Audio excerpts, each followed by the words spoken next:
Axis blue chip fund जो कि large cap category में कुछ समय पहले तक शानदार रिटर्न बनाकर दे रहा था, लेकिन इस फंड के रिटर्न्स लास्ट 1 ईयर में 29 फंड्स में से लास्ट पोजीशन पर रहे हैं।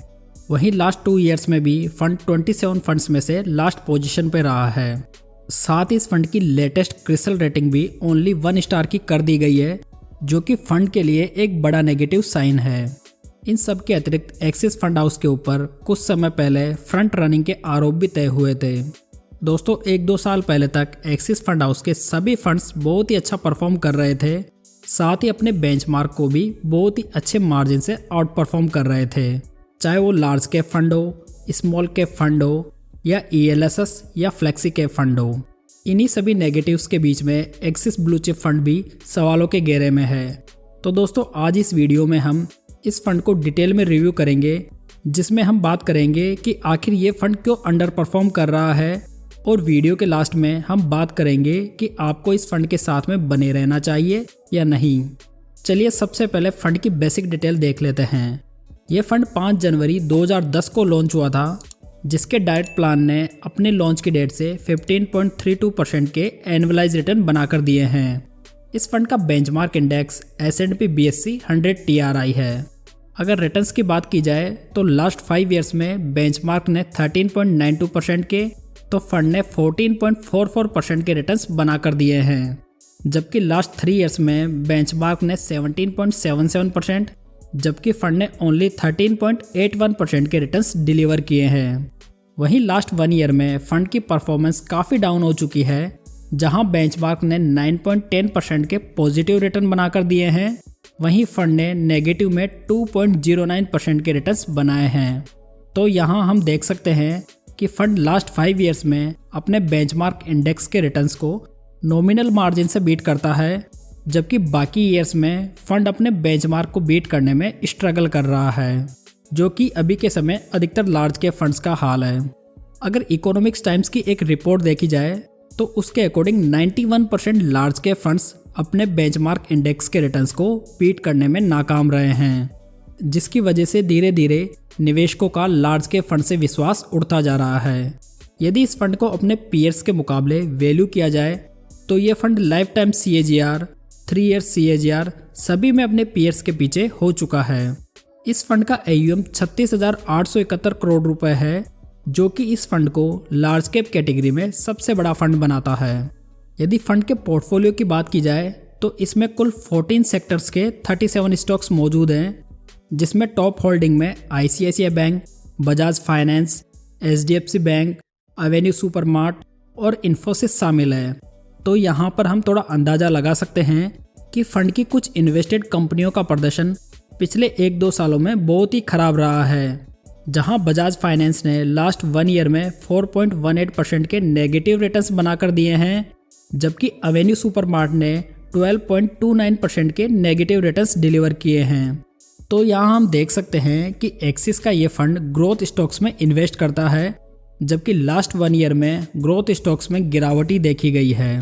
दोस्तों यहाँ जस्ट मैंने आपको कुछ एग्जाम्पल बताए हैं, जिससे कि आपको फंड की इन्वेस्टमेंट स्टाइल का थोड़ा आइडिया लग जाए।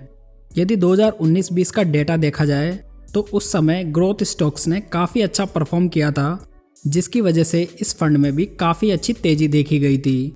वहीं हम एक दूसरे एग्जाम्पल में HDFC फंड हाउस को देखें, जो कि क्लियरली वैल्यू स्टाइल इन्वेस्टिंग को फॉलो करता है। उसके अभी के समय अधिकांश फंड अच्छा परफॉर्म कर रहे हैं, लेकिन 2019-20 में ये फंड अंडर परफॉर्म कर रहे थे। यदि आप स्टॉक मार्केट को फॉलो करते हैं तो आपने नोटिस किया होगा कि प्रेजेंट टाइम में PSU स्टॉक्स काफ़ी अच्छा परफॉर्म कर रहे हैं। इसलिए कोई एक इन्वेस्टमेंट स्टाइल कंटिन्यू बेसिस पे अच्छा परफॉर्म नहीं कर सकती। कभी क्या होगा कि वैल्यू इन्वेस्टिंग आपको अच्छे रिटर्न बनाकर देगी, तो कभी ग्रोथ इन्वेस्टिंग। चलिए अब फंड को रिस्क रेशियोज के आधार पर वैल्यू करते हैं। फंड का शार्प रेशियो 0.60% है, जबकि कैटेगरी एवरेज 0.66% है। शार्प रेशियो फंड के रिस्क एडजस्टेड रिटर्न्स को मापता है।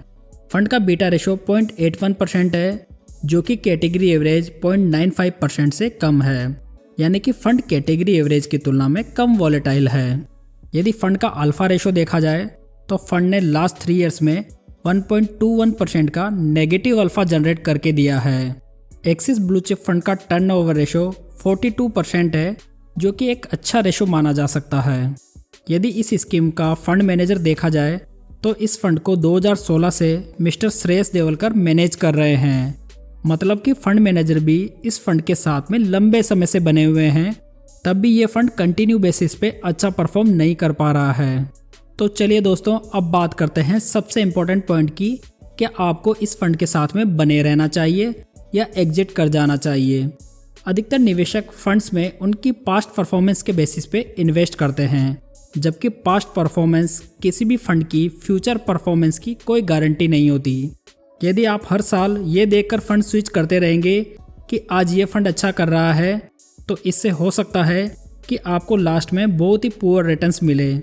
इसलिए आपको कोई भी फंड सेलेक्ट करते समय फंड मैनेजर की इन्वेस्टिंग स्टाइल को असेस करने की ज़रूरत है और देखने की ज़रूरत है कि क्या उसकी इन्वेस्टिंग स्टाइल आपको सूट करती है। साथ ही आपको फंड के पोर्टफोलियो को ज़रूर से देखना चाहिए। आपको ये भी मानना पड़ेगा कि कोई भी म्यूचुअल फंड कंसिस्टेंट बेसिस पे कंटिन्यू अच्छे रिटर्न्स बनाकर नहीं दे पाएगा। लेकिन एक रिटेल इन्वेस्टर के लिए पता कर पाना थोड़ा मुश्किल काम हो सकता है कि fund manager growth investing follow करता है या वैल्यू इन्वेस्टिंग। लेकिन इन सभी प्रॉब्लम्स का एक सॉल्यूशन है पैसिव इन्वेस्टिंग, जो कि अधिकतर निवेशकों को पसंद नहीं आती। पैसिव इन्वेस्टिंग यानी कि इंडेक्स फंड इन्वेस्टिंग, इसमें हम डायरेक्ट इंडेक्स फंड में इन्वेस्ट करते हैं, जिसमें हमारा पोर्टफोलियो कम से कम उतने रिटर्न्स तो बनाकर देगा जितना कि इंडेक्स फंड बना रहा है। इंडेक्स फंड में एक्सपेंस रेशो भी एक्टिव फंड्स के मुकाबले बहुत ही कम होता है। साथ ही इसमें हमें रिटर्न्स को लेकर भी चिंता करने की आवश्यकता नहीं होती। यदि आप बेस्ट इंडेक्स फंड्स के बारे में जानना चाहते हैं तो आपको ये वीडियो ज़रूर से चेकआउट करना चाहिए, जिसका लिंक आपको ऊपर आई बटन में और नीचे डिस्क्रिप्शन में मिल जाएगा। तो उम्मीद है दोस्तों, ये म्यूचुअल फंड का रिव्यू आपको पसंद आया होगा। वीडियो को लाइक, कमेंट और शेयर ज़रूर करें और साथ में चैनल को सब्सक्राइब भी ज़रूर कर लें। तो चलिए दोस्तों, फिर मिलते हैं एक नई जानकारी के साथ। तब तक जय हिंद, जय भारत।